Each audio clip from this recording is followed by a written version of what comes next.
Welcome to Dependable Flame, where we explore vintage petrol lighters, ashtrays, tobacciana, and other useful mechanisms. Make yourself at home. Today we are going to reassemble this Viscount Japan roller lighter. I guess I need to start walking around with a GoPro on me or something, because I came over to the house this morning, got busy, and was looking for something to do, and next thing you know, I had this thing taken apart before I even realized what I was doing. Anyway, I got the parts clean. I did grab a little video here with my phone of the parts soaking. I at least can give you that much insight into how it all went down. But this lighter has the thumb roller on it. While I really love the idea of that mechanism, this lighter, since I have had it, that thumb roller just did not roll as freely as it needed to for you to be able to use it without basically driving your thumb into those ridges, rather than, I'm sorry, not just your thumbnail. I think I made that mistake in the video I made the other day as well. But anyway, you can see how that rolls right there.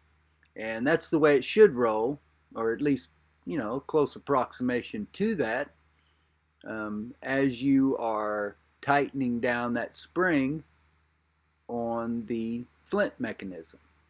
So anyway, this is a really uniquely designed mechanism in the way that that roller fits in there. It will only go in the one way and still accept the sleeve that needs to come in from the front behind the flint roller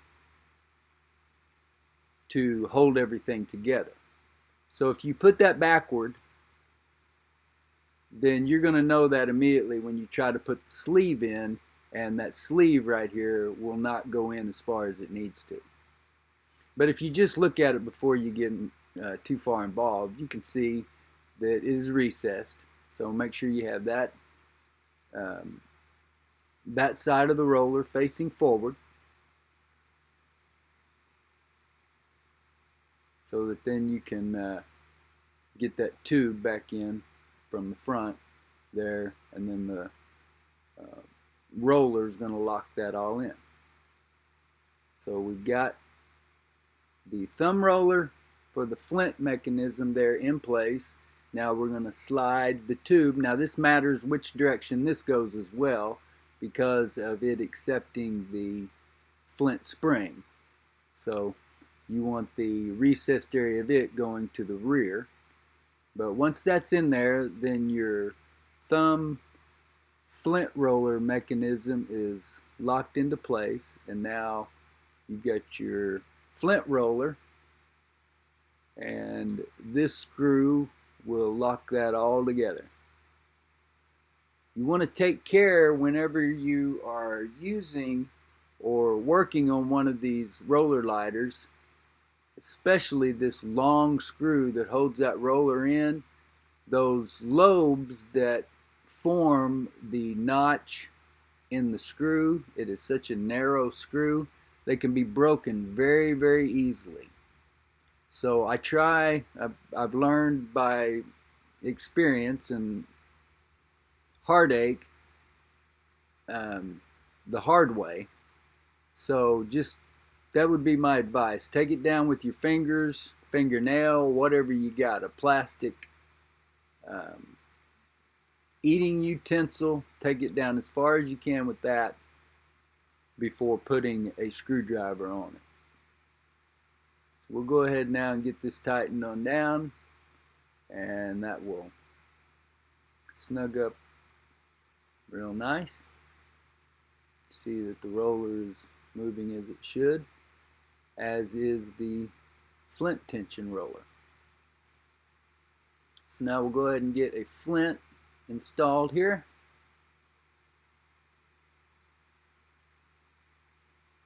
and get the flint spring carriage in place.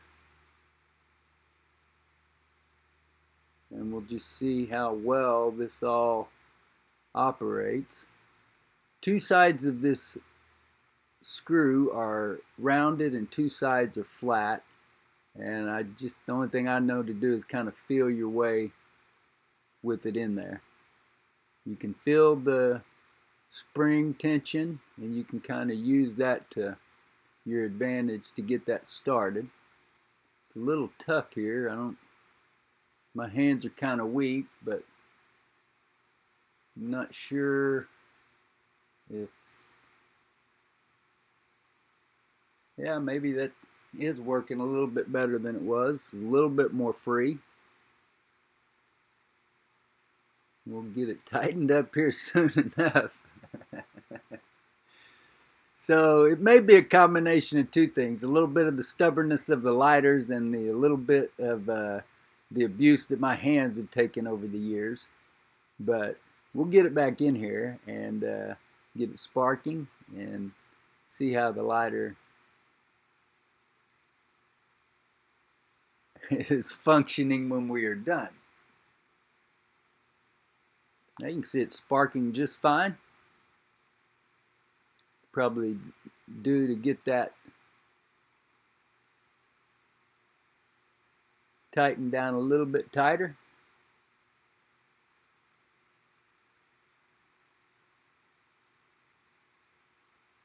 Yeah, that looks like it's sparking real well now. So, as I said, the thumb roller is still acting a little bit more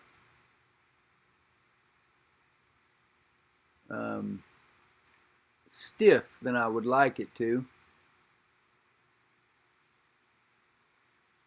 But it is tightened all the way down there. So we'll go ahead and get this fueled up.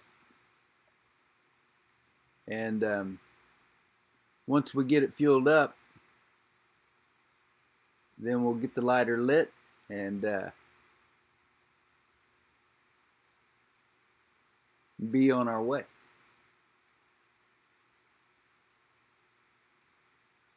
I've mentioned this several times in the other videos when I'm fueling a lighter, but if you get too much, which I almost always do, get too much fuel in them, you can just shake that excess fuel out. Just as much as you can shake out with the force of your hand, that'll be fine. You really don't even have to shake that hard. Let it absorb what it'll hold. Shake it though, and give it a few moments. And, you know, maybe you get a stubborn lighter here and there that doesn't exactly like to behave that well with the new fuel in it. But most of them, that's gonna carry you through just fine.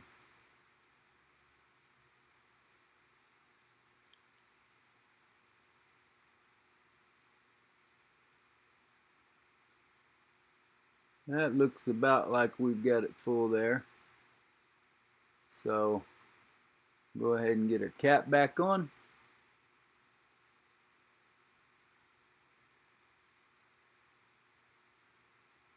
Get that screwed down nice and tight. Get the fuel wiped off the excess here. Everything looks good. And we all know this story has a happy ending because you've all seen the other video. But it took a little bit more work to get there.